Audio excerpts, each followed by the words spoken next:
أما بعد فأعوذ بالله من الشيطان الرجيم بسم الله الرحمن الرحيم قد أفلح من تزكى وذكر اسم ربه فصلى بل تؤثرون الحياة الدنيا والآخرة خير وأبقى صدق الله العظيم. وقال النبي صلى الله عليه وسلم اتق المحارم تكن أعبد الناس أو كما قال عليه الصلاة والسلام. আমরা সকলে অন্তরে অন্তঃস্থল থেকে দুরূদে ইব্রাহিম পাঠ করি।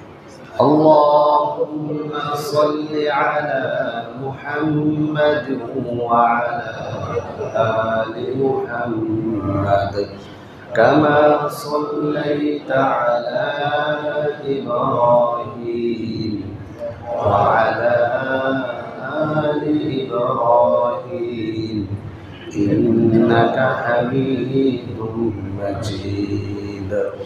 اللهم بارك على محمد وعلى آل محمد كما باركت على إبراهيم وعلى آل إبراهيم إنك حميد مجيد।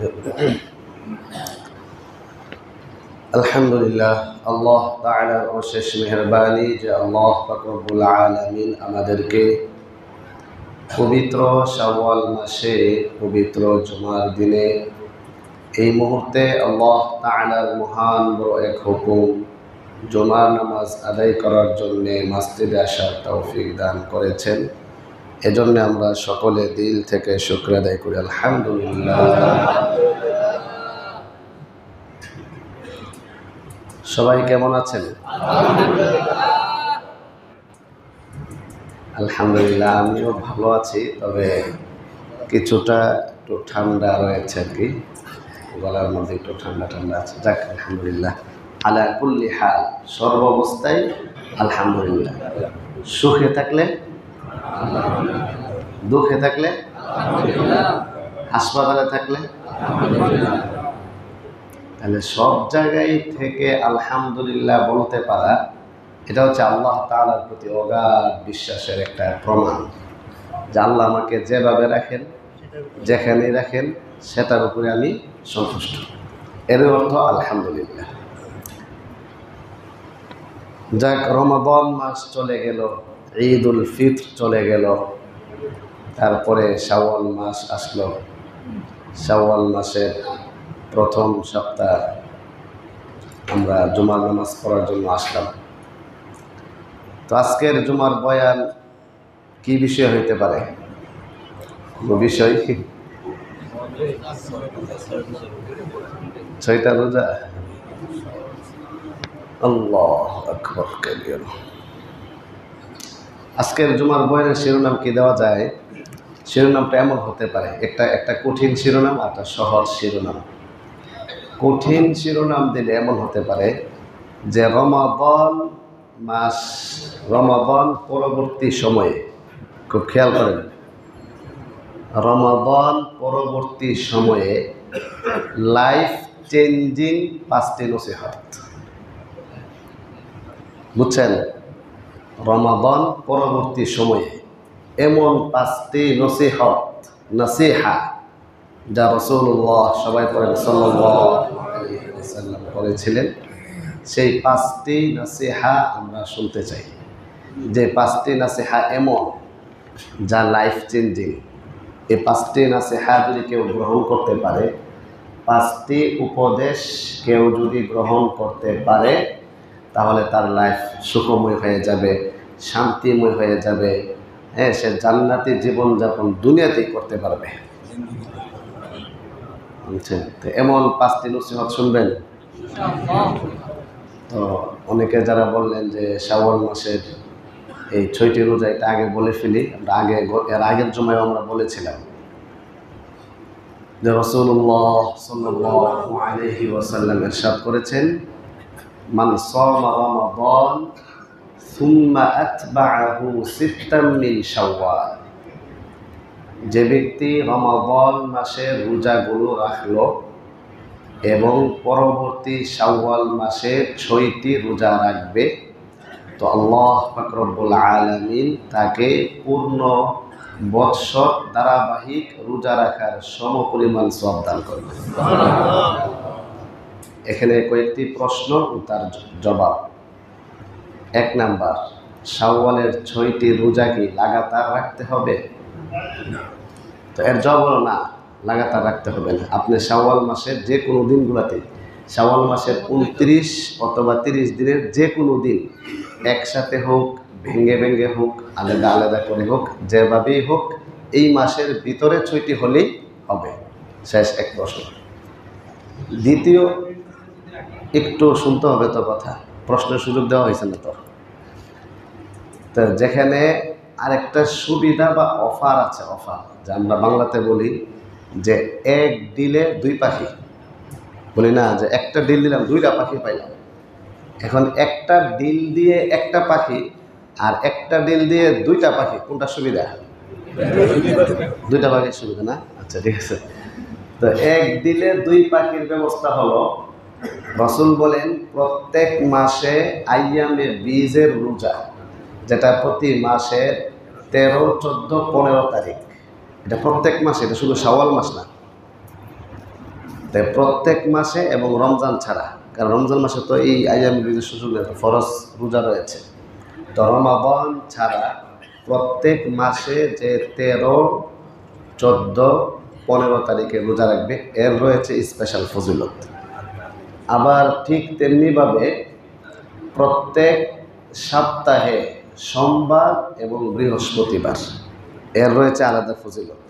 তো অতএব শাওয়াল মাসের 6টি রোজার রয়েছে আলাদা ফজিলত। এখন 3 ফজিলত যদি একসাথে হয়ে যায় তাহলে 1-এর ভিতরে 3, আর যদি 2টা ফজিলত একসাথে হয় তাহলে 1-এর ভিতরে 2। এটাকে আমরা বলছি 1 ডিলে 2 পাখি। অতএব যারা আমরা শাওয়ালের রোজা রাখবো, আমরা যদি আরবি মাসের শাওয়াল, আরবি মাসের 13, 14, 15 তারিখকে সামনে রেখে 6টা রোজা রাখি, আর এর ভিতরে যদি আমাদের সোমবার আবার বৃহস্পতিবার পড়ে, তাহলে 3 জিনিসের ফজিলত একসাথে সমন্বয় করবে। অতএব ওইটা আমরা চেষ্টা করবো ইনশাআল্লাহ। আল্লাহ তাআলা আমাদের সবাইকে তৌফিক দান করুন। আপনার প্রশ্ন জবাব হয়েছে? তো প্রশ্নের জবাবের আগে শুনবেন কি বলা হচ্ছে। তো এই তো গেল মোটামুটি শাওয়াল মাসের রোজা রাখার কথা চলে গেল।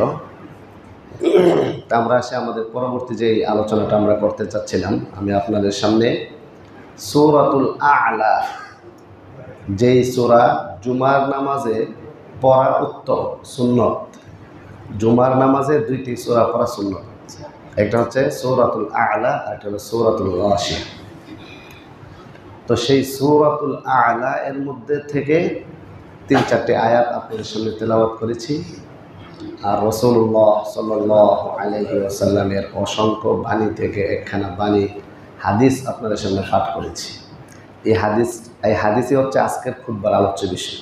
এই হাদিসকে কেন্দ্র করে আমরা শিরোনাম দিলাম রমাদান পরবর্তী সময়ে আর লাইফ চেঞ্জিং 5টি নসিহত। এই এত বড় শিরোনাম যারা স্মরণ রাখতে কষ্ট হয়, আপনাদের জন্য সহজ ছোট্ট শিরোনাম, হাদিসের আলোকে, কোরআন ও হাদিসের আলোকে 5টি বিশেষ উপদেশ। এটা আর কি। তো আমার কথা কি সবাই বুঝতেছেন? পিছনে যারা বসছেন, সাউন্ড কি ঠিক আছে? আচ্ছা, একটু আস্তে আস্তে বলবো, যেহেতু গলাটা একটু ভাঙ্গা ভাঙ্গা ভাব আছে। হাদিসের অনুবাদ বলি, তারপরে ব্যাখ্যা বিশ্লেষণে যাব। হাদিস শুনেন, অনুবাদ হচ্ছে عن أبي هريرة رضي الله تعالى عنه قال قال رسول الله صلى الله عليه وسلم من يأخذ عني هؤلاء الكلمات তোমাদের মধ্য থেকে এমন কে আছে যে এই কালিমাগুলো, উপদেশগুলো, সেন্টেন্স বা বাক্যগুলো গ্রহণ করবে? এমন কে আছে? ফায়া'মালু বিহিন্না, অতঃপর এই উপদেশগুলোর উপর সে নিজে আমল করবে। আও ইউআল্লিমুহুন্না মান ইয়া'মালু বিহিন্না, অথবা যারা আমল করতে চায় তাদেরকে শিক্ষা দিবে। এমন কি তোমাদের মধ্যে কেউ আছো? এই প্রশ্ন কে করেছেন? রাসূল করেছেন। যারা ঘুমাবে তারা জবাব দিতে পারবে না। এজন্য সবাই একটু মনোযোগ দিয়ে এদিকে তাকান, সবাই এইদিকে দৃষ্টি দেন। রাসূল বলেন, তোমাদের মধ্যে এমন কে আছে যে ব্যক্তি এই উপদেশগুলো সে গ্রহণ করবে, আঁকড়ে ধরবে, সে নিজে আমল করবে, অন্যকে আমল করার কথা বলবে। এমন কি কেউ আছো? সাথে সাথে আবু হুরায়রা রাদিয়াল্লাহু তাআলা আনহু বলেন, কুলতু ইয়া রাসূলুল্লাহ, আনা ইয়া রাসূলুল্লাহ, আমি বললাম, জি আল্লাহ রাসূল, আমি আছি। আমি এটা সংরক্ষণ করব এবং নিজে আমল করব এবং অন্যের নিকট সেটা আমি পৌঁছাবো, শিক্ষা দিব। এরপরে রাসূল বলেন, তাহলে শুনো। রাসূল কি করলেন? ফাআখাযা বিয়াদি, রাসূল আবু হুরায়রার হাত ধরলেন। ফাআখাযা বিয়াদি, হাত ধরলেন। ফাআদ্দা ফিহা খামসান, অতঃপর হাত ধরে একটা একটা করে 5টা নসিহত গণনা করলেন, বলে বলে গণনা করলেন। তাহলে আমরাও 1400 বছর আগে রাসূল এই কথা বলে গিয়েছেন। তো এখন আমরা যারা উপস্থিত আছি, মাইকের আওয়াজ যত দূর পর্যন্ত যাচ্ছে, আমরা সবাই কি এই 5টি কালিমা নিজে সংরক্ষণ, আমল, অন্যের নিকট পৌঁছান, এই কাজটা করতে রাজি আছি? তো কারা কারা রাজি আছেন একটু হাত তুলেন। হ্যাঁ, ঠিক আছে, মাশাআল্লাহ, সবাই হাত নামান। 5টি জীবন চেঞ্জিং, লাইফ চেঞ্জিং নসিহত কিন্তু। তো এই 5টি নসিহত এবার বলেন, একটা একটা করে বলবেন এবং একটা একটা করে সংরক্ষণ করতে হবে। প্রত্যেকটার উপর আমলের নিয়ত করে ফেলতে হবে। হ্যাঁ, আমি এটা এখন আমল করবো, এমন হইতে হবে। তো সংরক্ষণ কীভাবে করবেন? এত মুখস্থ করতে হবে। সাহাবায়ে কেরামের যেই মেধা ছিল, একটা বললে এটা বলার কোনো প্রশ্নই ছিল না এত। তো এই জন্য আপনারা চেষ্টা করবেন এটা মুখস্থ করার জন্য, স্মরণ রাখার জন্য। 1 নাম্বার, রাসূল বলেন, ইত্তাকিল মাহারিম তাকুন আ'বাদান নাস, তুমি হারাম থেকে বিরত থাকো, তাহলে তুমি শ্রেষ্ঠ আবেদ হয়ে যাবে। সুবহানাল্লাহ। এটা কি আপনার কাছে কি মনে হয় যে এটা জীবন চেঞ্জিং একটা উপদেশ? এমন মনে হয়? একটু চিন্তা করেন যে আমি যদি আমার জীবনকে, আমি আমার লাইফ স্টাইলকে যদি চেঞ্জ করতে চাই, জান্নাতি লাইফ, জান্নাতি জীবন যদি আমি চাই, তাহলে এর কোনো বিকল্প নাই। বিকল্প আছে? বিকল্প নেই। তাই এই প্রথম একটা উপদেশ যে ইত্তাকিল মাহারিম তাকুন আ'বাদান নাস, তুমি হারাম কাজ থেকে বিরত থাকো, তাহলে আ'বাদান নাস এর গ্রামাটিক্যাল অনুবাদ হলো সবার চেয়ে শ্রেষ্ঠ আবেদ তুমি হয়ে যাবে। এটা আ'বাদান নাস, ইজমে তাফসীর। আচ্ছা, আমরা একটু ব্যাখ্যায় পরে আসতেছি। হ্যাঁ, 2 নাম্বার, রাসূল বলেন গণতে হবে, কিন্তু সংরক্ষণ করতে হবে এবং গণতে হবে। 1 নাম্বার কি? হারাম থেকে বিরত থাকা। 2 নাম্বার, খেয়াল করেন, 2 নাম্বার, ওয়ারদা বিমা কাসামাল্লাহু লাকা তাকুন আগনান নাস, তুমি আল্লাহ তাআলা তোমার কিসমতে যা রেখেছেন, তোমার ভাগ্যে যা লিখে রেখেছেন, তোমার ভাগ্যে যা নির্ধারণ করে রেখেছেন, সেটার প্রতি তুমি সন্তুষ্ট থাকো, তাহলে আগনান নাস, তুমি শ্রেষ্ঠ ধনী হয়ে যাবে। আচ্ছা, এই উপদেশটাকে আপনাদের কাছে জীবন চেঞ্জিং উপদেশ মনে হয়? চিন্তা করেন, মানে এই দ্বিতীয় উপদেশটা মানতে পারলে অশান্তির কোনো কারণ আছে এখানে? আবার খেয়াল করেন কি বলছেন, যে বিমা কাসামাল্লাহু লাকা, আল্লাহ তাআলা তোমার কিসমতে যা রেখেছেন। কিসমত কথাটা তো অনেকের কাছে পরিচিত, যে ভাই আমার কিসমতে ছিল, কিসমত, ওই কিসমাতুন থেকেই কাসামা, কসামাল্লাহ, আল্লাহ তাআলা যা নির্ধারণ করেছেন, তোমার ভাগ্যে যা লিখে রেখেছেন, যা আমার কপালে আছে, যা আমার নসিবে আছে, যা আমার তাকদিরে আছে, যে যেভাবে বুঝেন আর কি। আল্লাহু আকবার। তাহলে ভাগ্যলিপিতে যা রয়েছে, ভাগ্যলিপিতে যা রয়েছে তার প্রতি সন্তুষ্ট থাকা, সেটা কিভাবে বিস্তারিত বিশ্লেষণ করে। কয় নাম্বার গেল? বলতে হবে। 1 নাম্বার কি? 2 নাম্বার কিসমতের প্রতি সন্তুষ্ট থাকা, ভাগ্যের প্রতি সন্তুষ্ট থাকা। 3 নাম্বার ওয়া আহসিন ইলা জারিকা তাকুন মুমিনান, তুমি তোমার প্রতিবেশীর সাথে সৎ আচরণ করো, তাহলে তুমি খাঁটি মুমিন হয়ে যাবে। এটা কিন্তু সামাজিক প্রতিবেশীর তো এটা সামাজিকে চলে গেছে। তারপরে 4 নাম্বারটা আরো খুব আকর্ষণীয়। 4 নাম্বার হলো আহিব্বা লিন্নাস মা তুহিব্বু লিনাফসিক তাকুন মুসলিমান, তুমি নিজের জন্য যা পছন্দ করো অপরের জন্য তাই পছন্দ করো, তাহলে তুমি হয়ে যাবে খাঁটি মুসলিম। সুবহানাল্লাহ। 4 নাম্বার। 5 নাম্বারটা ধরন ভিন্ন। এই প্রথম 4টা ছিল মারুফ, পজিটিভ ভয়েস ছিল আর কি। আর 5 নাম্বারটা বলতেছে ওয়ালা তুকসিরি যিহকা ফাইন্না কাসরাতাদ যিহকি তুমিতুল কলবা, বেশি অতিরিক্ত হাসাহাসি করিও না, কারণ অতিরিক্ত হাসি মানুষের হৃদয়কে হত্যা করে ফেলে, মানুষের হৃদয়কে মৃত করে ফেলে, সে জীবিত থেকেও সে মৃত হয়ে যায়। এটা হলো 5 নাম্বার। 5 নাম্বার কি? অতিরিক্ত হাসাহাসি, অতিরিক্ত আনন্দ উল্লাস উৎকর্ষ, অতিরিক্ত হাসি। কাসরাতুদ যিহকের বাংলা হলো অতিরিক্ত হাসি। অতিরিক্ত হাসি বর্জন করো, বেশি হাসিও না। অতিরিক্ত হাসি বর্জন করো, বেশি হাসিও না। কথাটা রাসূল এভাবে না বলে কিন্তু এভাবেও বলতে পারতেন, যে প্রথমটা বলেছেন হারাম থেকে বিরত থাকো, তারপরে কিসমতের প্রতি সন্তুষ্ট থাকো, প্রতিবেশীর সাথে সৎ আচরণ করো, মানুষের জন্য নিজের জন্য যা পছন্দ করো অন্যের জন্য তাই পছন্দ করো, কম হাসো। এভাবে বলতে পারতেন না? সব কিছু এরকম থাকতো আর কি, কম হাসো। কিন্তু এটা না বলে চেষ্টা করছে না ওয়ালা তুকসিরি যিহকা, বেশি হাসিও না। এই ছিল মোটামুটি এই 5টি জীবন চেঞ্জিং উপদেশ।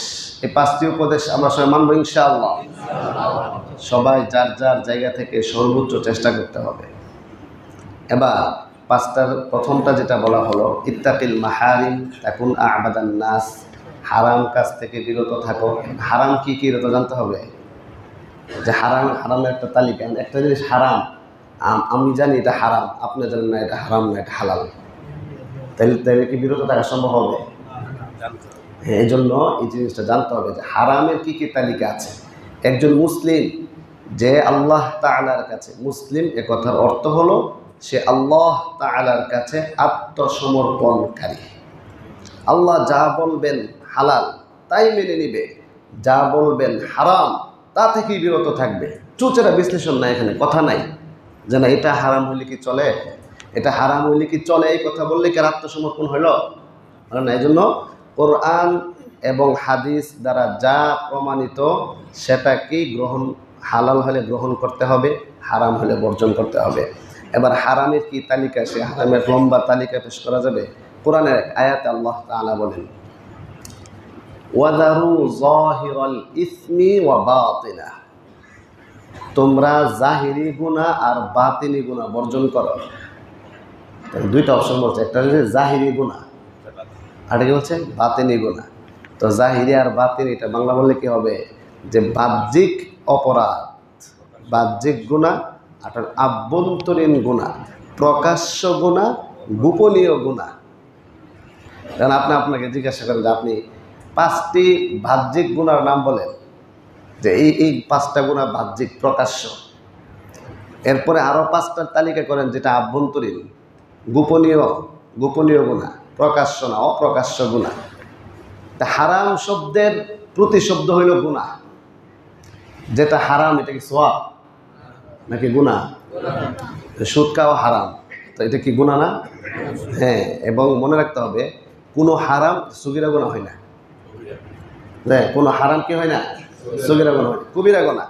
আর আল্লাহ তাআলা কবিরা গুনাহর ব্যাপারে বলেন, ইন তাজতানিবু কাবাইরা মা তুনহাউনা আনহু নুকাফির আনকুম, তোমরা যে তোমাদেরকে যে সকল বিষয় স্পষ্টভাবে নিষেধ করা হয়েছে সেটা থেকে যদি তোমরা বিরত থাকো, তারপরে যদি ছোটখাটো গুনাহ হয়ে যায়, আমি আল্লাহ পাক রব্বুল আলামিন সেগুলো এমনি ক্ষমা করে দিব। বুঝছেন? তাহলে এখন কবিরা গুনাহ যেটা একদম প্রকাশ্য গুনাহ, সেটা আমাদেরকে বিরত থাকতে হবে। আল্লাহ তাআলা যেন সবাইকে তৌফিক দান করুন। বাহ্যিক গুনার এমন কিছু গুনাহ আছে, আচ্ছা আরেকটু বিশ্লেষণ হোক, যে গুনাহ শব্দটা এবং হারাম শব্দটা একটা আরেকটার পরিপূরক প্রতিশব্দ। যেটা হারাম এটা গুনাহ, যেটা গুনাহ এটা হারাম। তবে সগীরা গুনাহ যেগুলো আছে এমন অনেক আছে সেটা হারাম অকাট্য না, এটাকে মাকরুহে তাহরিমি বলে, মাকরুহে তাহরিমি, অপছন্দনীয়। আরেকটু নিচের লো কোয়ালিটি হলে সেটাকে মাকরুহে তানজিহি বলে। তো এখন গুনাহ শব্দটার আরেকটা প্রতিশব্দ আছে বাংলা, এটা আপনারা এখন রমজানের ক্লাসে বলেছিলাম। গুনাহ মানে হলো স্ববিরোধিতা। গুনাহ বাংলা কি? স্ববিরোধিতা। গুনাহ মানে অপরাধ। এই অপরাধটা যে করলো সে আরেকজনের ক্ষতি করলো না নিজের ক্ষতি করলো? তো নিজের বিরুদ্ধে নিজেই কাজ করছে, ওইটাকে আমরা কি বলবো? স্ববিরোধিতা। স্ববিরোধিতা, নিজের বিরুদ্ধে। বলি না যে নিজের পায়ে নিজে কোরাল মারলো, নিজের পায়ে নিজে কোরাল মারলো, নিজের ক্ষতি সে নিজে করলো। এই জন্য আমরা দোয়ার মধ্যে কি বলি? রব্বানা যালামনা আনফুসানা, হে আমাদের রব, আমরা আমাদের নিজেদের উপর জুলুম করে ফেলেছি। দোয়া মাসুরের মধ্যে কি বলা হচ্ছে? আল্লাহুম্মা ইন্নী যালামতু নাফসি যুলমান, হে আল্লাহ আমি আমার নফসের উপর জুলুম করে ফেলেছি। এটা প্রত্যেকে সে স্বীকার করবে, লা ইলাহা ইল্লা আনতা সুবহানাকা ইন্নী কুনতু মিনাজ জালিমিন। আল্লাহ তাআলা ছাড়া ইবাদতের যোগ্য কেউ নাই, নিশ্চয়ই আমি জালেমদের অন্তর্ভুক্ত হয়ে গিয়েছি, আমি অপরাধী। যে নিজে একথা স্বীকৃতি দেওয়া যায় আমি অপরাধী।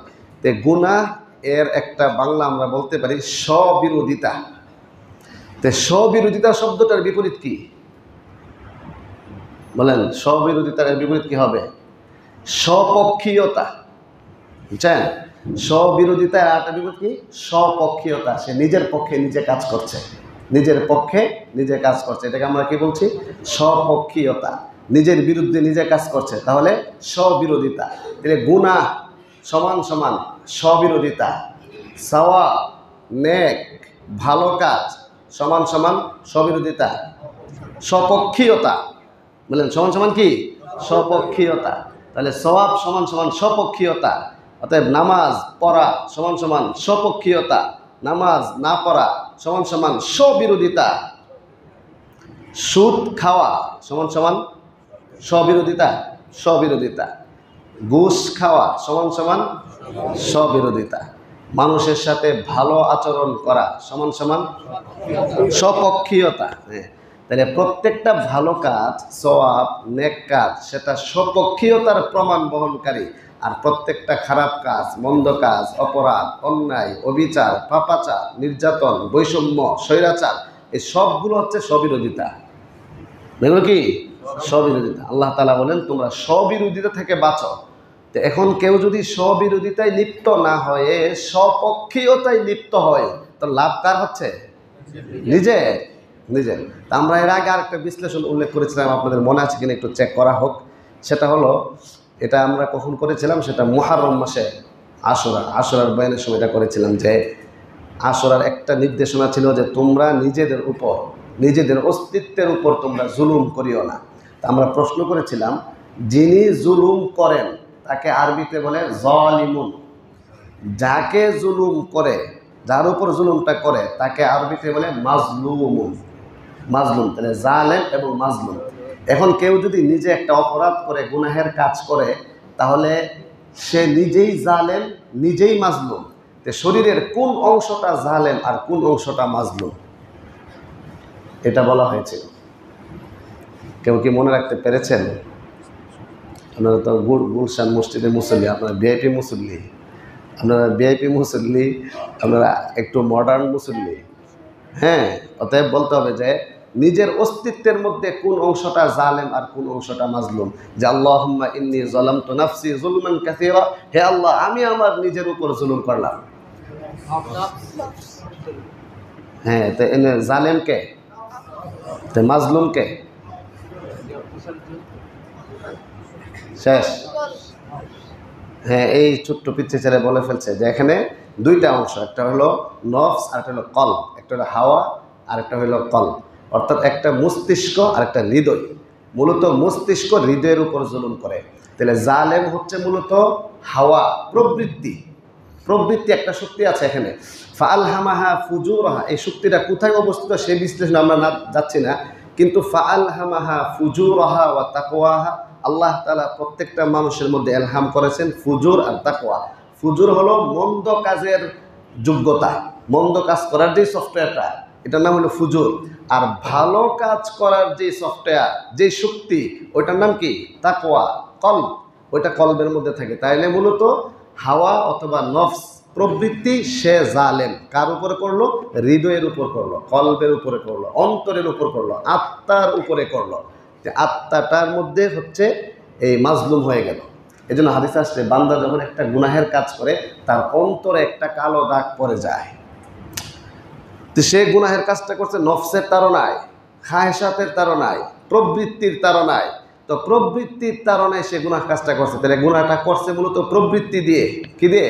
তাহলে প্রবৃত্তিটা হচ্ছে এখানে জালেম, আর এই কলব যেটা, ওইটাতে কালো দাগ পড়ছে, ওইটা হচ্ছে কি? মাজলুম। তাই আল্লাহুম্মা ইন্নী যালামতু নাফসি যুলমান, হে আল্লাহ আমি আমার নফসের উপর জুলুম করেছি। অর্থাৎ আমির মধ্যে হচ্ছে এখানে জৈবিক প্রাণ, জৈবিক প্রাণটা হলো আমি, আর আত্মিক প্রাণ যেটা আল্লাহ তাআলার হুকুম, যেটা পবিত্র, সেই পবিত্রতাটার উপরে আমি একটা কালো দাগ ফেলাইলাম। বুঝতে পেরেছেন? তো এবার আল্লাহ তাআলা বলেন, আমি যে আয়াত তেলাওয়াত করেছি সূরাতুল আ'লা, সেই আয়াতে আল্লাহ তাআলা বলেন ক্বাদ আফলাহা মান তাযাক্কা, সফল ওই ব্যক্তি যে পরিশুদ্ধ হতে পেরেছে, যে তার নফসকে, প্রবৃত্তিকে সে পরিষ্কার পবিত্র করতে পেরেছে, যে তার আত্মাকে কলুষিত করে নাই, বরং আত্মাকে পরিষ্কার করেছে, পবিত্র রেখেছে, সে সফল। ওয়া যাকারা ইসমা রাব্বিহি ফাসাল্লা, সে তার রবের নাম উচ্চারণ করে, জিকির করে, ফাসাল্লা অতঃপর সে নামাজ পড়ে। বাল তুসিরুনাল হায়াতাদ দুনিয়া, বরং তোমরা পার্থিব জীবনকে প্রাধান্য দিচ্ছ। ওয়াল আখিরাতু খায়রুন ওয়া আবকা, বাস্তবিক পক্ষে কথা হচ্ছে পরকাল হলো শ্রেষ্ঠ এবং চিরস্থায়ী। আবকা, যা আবাদুল আবাদ, বাকি থাকবে, শ্রেষ্ঠ এবং চিরস্থায়ী। তো এই আয়াত থেকে কি বোঝা গেল? দ্বিতীয় যে ইয়াটা ছিল, উপদেশটা ছিল, দেখেন 5টা উপদেশের প্রথমটা কি? হারাম থেকে বিরত থাকো। আর দ্বিতীয়টা কি? কপালে যা আছে তার প্রতি সন্তুষ্ট থাকো। কপালে যা আছে তার প্রতি সন্তুষ্ট থাকলে, ভাগ্যে যা আছে তার প্রতি সন্তুষ্ট থাকলে, আল্লাহ তাআলার ফয়সালার উপর সন্তুষ্ট থাকলে সুবিধাটা কি? হ্যাঁ, আর এই তো আগে বলছিলাম, তাকুন আগনান নাস, তুমি শ্রেষ্ঠ ধনী হয়ে যাবে। বলেন হারাম থেকে বিরত থাকলে সুবিধা কি? শ্রেষ্ঠ আবেদ। হারাম, আমার কথা কি বুঝতে কষ্ট হচ্ছে? যে আপনারা যেভাবে চুপচাপ থাকেন মনে কষ্ট হচ্ছে। ঈদ চলে গেছে, রমজান চলে গেছে, ঈদের আনন্দ, বেড়ানি টেরানি এগুলো সব হয়ে এখন সবাই একটু ঝিমঝিম ভাব। সবাই দিকে তাকান, যারা ঘুমাচ্ছেন তারা দিকে তাকান। সবাই একবার অন্তরে অন্তঃস্থল থেকে উচ্চ কণ্ঠে বলেন আল্লাহু আকবার। কেউ ঘুমাবেন না, শুনেন। যদি হারাম থেকে বিরত থাকলে সুবিধা কি? শ্রেষ্ঠ আবেদ হবে। বলেন হারাম থেকে বিরত থাকলে সুবিধা কি? এ কথাটা সবাইকে বলতে হবে। যে চুপ থাকবে বুঝতে হবে সে হারাম থেকে বিরত থাকতে চায় না। বলেন হারাম থেকে বিরত থাকলে সুবিধা কি? হ্যাঁ, এতক্ষণে বোঝা গেছে আপনারা সজাগ আছেন, সচেতন মুসলিম। বয়স আবেদ মানে ইবাদতকারী। আবেদ মানে কি? ইবাদতকারী। আবেদ মানে খাঁটি বান্দা। আবেদ মানে পিওর বান্দা, খাঁটি বান্দা, আল্লাহ তাআলার নৈকট্য প্রাপ্ত বান্দা। আবেদ মানে যার মধ্যে আবদিয়ত আছে। আবেদ মানে যার মধ্যে দাসত্ব রয়েছে, যে আল্লাহ তাআলার কাছে চূড়ান্ত পর্যায়ে আত্মসমর্পণ করেছে, তাকে বলে আবেদ। বুঝছেন? তাহলে বলেন হারাম থেকে বিরত থাকলে সুবিধা কি? শ্রেষ্ঠ আবেদ হতে পারবে। কিসমতে যা আছে আল্লাহ তাআলার ফয়সালার প্রতি সন্তুষ্ট থাকলে সুবিধা কি? শ্রেষ্ঠ ধনী হবে। বুঝতে হবে, মুখস্থ করে যেতে হবে। আগে না বলা হলো যেটা সংরক্ষণ করতে হবে, নিজে আমল করতে হবে, পরিবারকে সেটা জানাইতে হবে। আপনি বুঝছেনই না বালকেরা, নিজে কিসের আমল করবেন আরেকজনকে জানাবেন, আর বলতেই পারেন না, তাইলে আপনি কি আর কিভাবে জানাবেন, আমল করবেন? তো প্রথমে তো ওয়াদা করলেন না আমি নিজে বুঝবো, জানবো, সংরক্ষণ করবো, আমল করবো, আরেকজনকে শিখাবো। ওই কথার উপর আছেন? হ্যাঁ, থাকলে শুনেন। 1 নম্বর, হারাম থেকে বিরত থাকতে হবে, সুবিধা হলো শ্রেষ্ঠ আবেদ হবে। কিসমতে যা আছে তার উপর সন্তুষ্ট থাকতে হবে, সুবিধা হলো শ্রেষ্ঠ ধনী হবে। আচ্ছা, এটা আগে মুখস্থ করে নিই, পরে ব্যাখ্যা। 3 নম্বর হলো প্রতিবেশীর সাথে সদ আচরণ করো, তাহলে খাঁটি মুমিন হবে। তাই প্রতিবেশীর সাথে সদ আচরণ করো, সুবিধা কি? আমি নির্দেশনাটা বলবো, সুবিধাটা আপনারা বলবেন। কিছু আপনাদের হাতে ছাড়তে হবে, শুধু আমি বলবো আর আপনারা শুনবেন, এটা হবে না। এই সিস্টেম চেঞ্জ করে ফেলতে হবে, যে আমি কিছু বলবো আর আপনারা কিছু বলবেন, তাহলে মুখস্থ থাকবে, তাহলে শেখা হবে, জানা হবে। কি কথা আপনি আব্দুল লতিফ ভাই, ঠিক আছে নি? দিদার ভাই ঠিক আছে? আচ্ছা, তাহলে হারাম থেকে বিরত থাকলে সুবিধা কি? শ্রেষ্ঠ আবেদ। তারপরে কিসমতে যা আছে তার প্রতি সন্তুষ্ট থাকলে শ্রেষ্ঠ ধনী। প্রতিবেশীর সাথে সদাচরণ করলে খাঁটি মুমিন, খাঁটি মুমিন। হ্যাঁ। 4 নাম্বার হলো নিজের জন্য যা ভালোবাসি, নিজের জন্য যা পছন্দ করি, অপরের জন্য তা পছন্দ করব। সুবিধা কি? খাঁটি মুসলিম হবে। বলেন সুবিধা কি? খাঁটি মুসলিম হবে। আর বেশি বেশি হাসিও না, অতিরিক্ত হাসিও না, না হাসলে হৃদয় জাগ্রত থাকবে, আর হাসলে অন্তর মরে যাবে। অতিরিক্ত হাসলে কি হবে? অতিরিক্ত না হাসলে কি হবে? হৃদয় জাগ্রত থাকবে। বলেন অতিরিক্ত না হাসলে কি হবে? আরেকবার সময় আছে, খেয়াল করেন। হারাম থেকে বিরত থাকলে সুবিধা কি? কিসমতে যা আছে তার উপর সন্তুষ্ট থাকলে সুবিধা কি? শ্রেষ্ঠ ধনী হবে। আচ্ছা, প্রতিবেশীর সাথে সদ আচরণ করলে সুবিধা কি? খাঁটি মুমিন হবে। নিজের জন্য যা পছন্দ করি, অপরের জন্য তাই পছন্দ করলে সুবিধা কি? শ্রেষ্ঠ মুসলিম, খাঁটি মুসলিম হওয়া যাবে। অতিরিক্ত না হাসলে, নুচিন্তা ডুফুর্তি না করে, আদেশ নিষেধ হালাল হারাম মানলে, অতিরিক্ত না হাসলে সুবিধা কি? হৃদয় জাগ্রত থাকবে। বলেন অতিরিক্ত না হাসলে সুবিধা কি? হৃদয় জাগ্রত। এটা আজকের বয়ানের খুলাসা বা বয়ানের সামারি, সারনিজাস এটাই, ঠিক আছে? এতটুকু বুঝছেন? এবার একটু এই একটা আছে নাকি যে কিসমতে যা আছে তার প্রতি সন্তুষ্ট থাকলে সুবিধা কি? শ্রেষ্ঠ ধনী। এ সম্পর্কে একখানা হাদিস শুনেন। এখানে হাদিস আসছে যে আল্লাহর রাসূল সাল্লাল্লাহু আলাইহি ওয়াসাল্লাম বলেন, আবু হুরায়রা রাদিয়াল্লাহু তাআলা আনহু থেকে বর্ণিত, তিনি বলেন, লাইসাল গিনা আন কাসরাতিল আরদ ওয়ালাকিন্নাল গিনা গিনান নাফস। ধনী কিন্তু ওই ব্যক্তি না যে মালদার, যার সম্পদ বেশি। আমরা মনে করি সে যে ধনী, বিশ্বের শ্রেষ্ঠ ধনী, আর বিশ্বের মধ্যে 1 নাম্বার ধনী কে? অমুকে। এরপরে কে? অমুকে। বাড্ডার মধ্যে সবচেয়ে বেশি ধনী কে? অমুকে।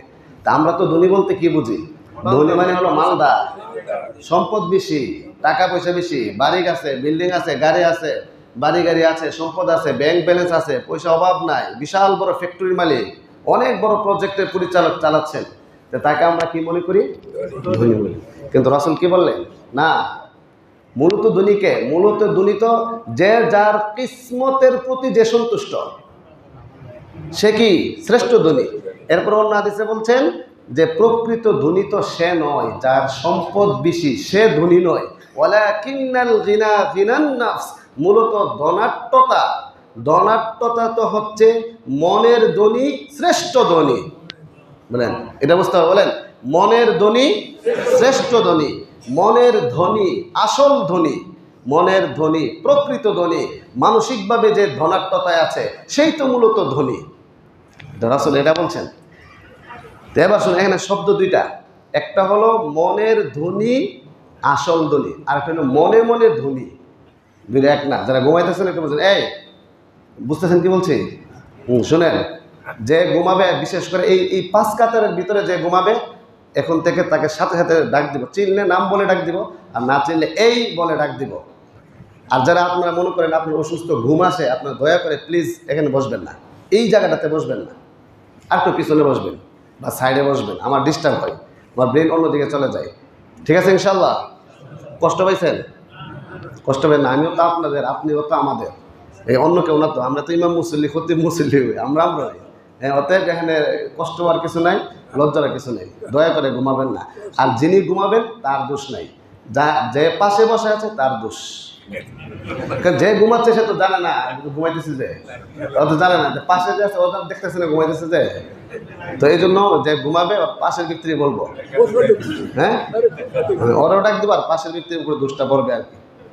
এই জন্য ঘুমায়েন না। শুনেন কি বলতেছিলাম, শব্দ দুইটা দেখেন, মনের ধ্বনি শ্রেষ্ঠ ধ্বনি, মনে মনে ধ্বনি। একটা হলো মনে মনে ধ্বনি, কল্পনার জগতে সে ধ্বনি হয়ে গেছে, আমি যদি এই টাকাটা পাই একটা বাড়ি করব, আর ওইটা পেলে আরেকটা বাড়ি করবো, এইভাবে মনে মনে কল্পনা করে তারা ধ্বনি হয়ে গেছে। নাই, কিচ্ছু নাই, ওইটা হইলো মনে মনে ধ্বনি। যে আরটা এটা না, না আল্লাহ আমার যা দিচ্ছে আমি সন্তুষ্ট, আল্লাহ আমার এতটুকু দিচ্ছে, আমি বৈধ পন্থায় যা ইনকাম করতে পারি। বুঝতে হবে ইসলামের থিওরি হচ্ছে বৈধ পন্থায়, হারাম পন্থায় নয়, হালাল পন্থায় আমি যা ইনকাম করছি, চেষ্টা করেছি, যা পেয়েছি এটা আমার কপাল, ঠিক আছে, আমি এটাতে সন্তুষ্ট।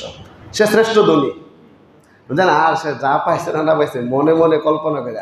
আমি একবার বই মেলাতে গিয়েছিলাম, বই মেলাতে যাওয়ার পরে হঠাৎ করে একটা বইয়ের মধ্যে প্রচ্ছদের উপরে লেখা মনে মনে প্রধানমন্ত্রী।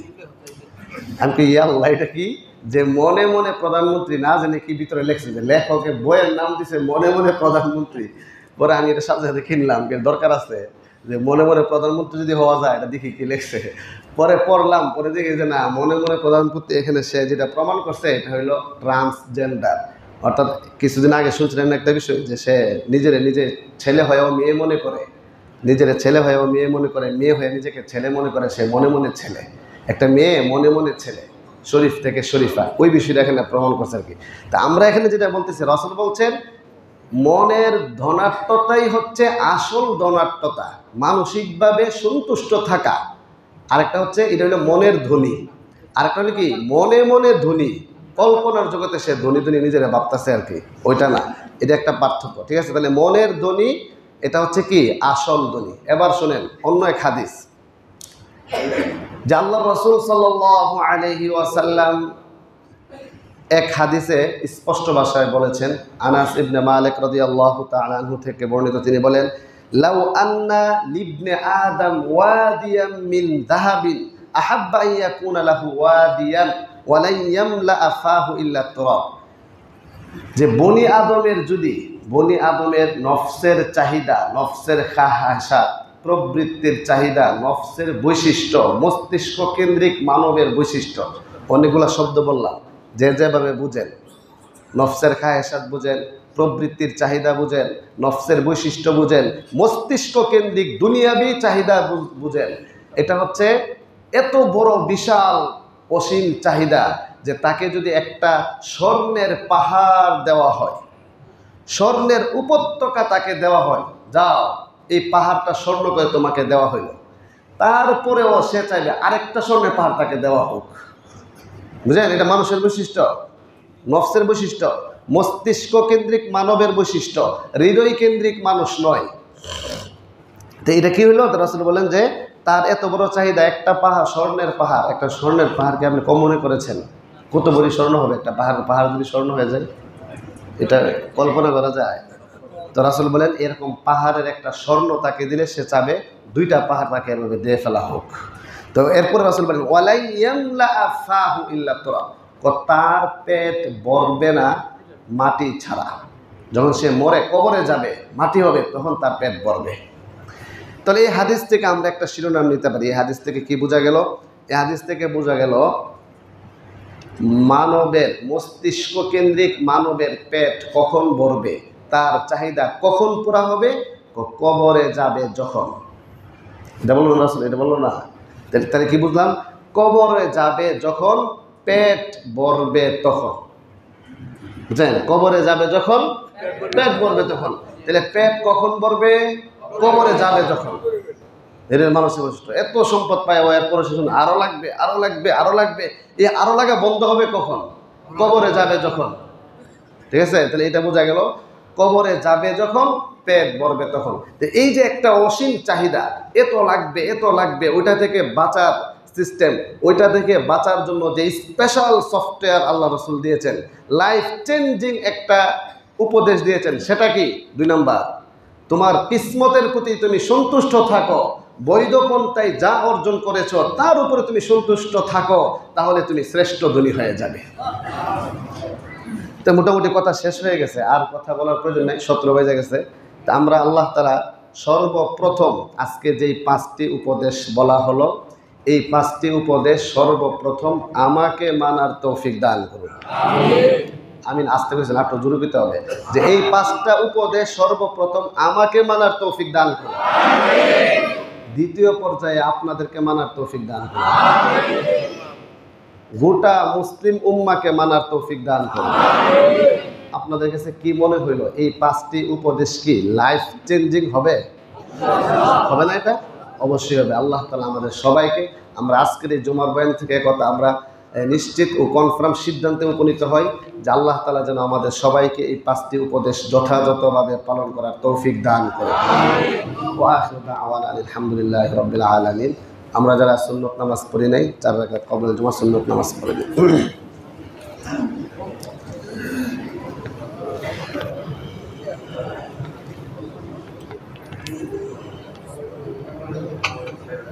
أما بعد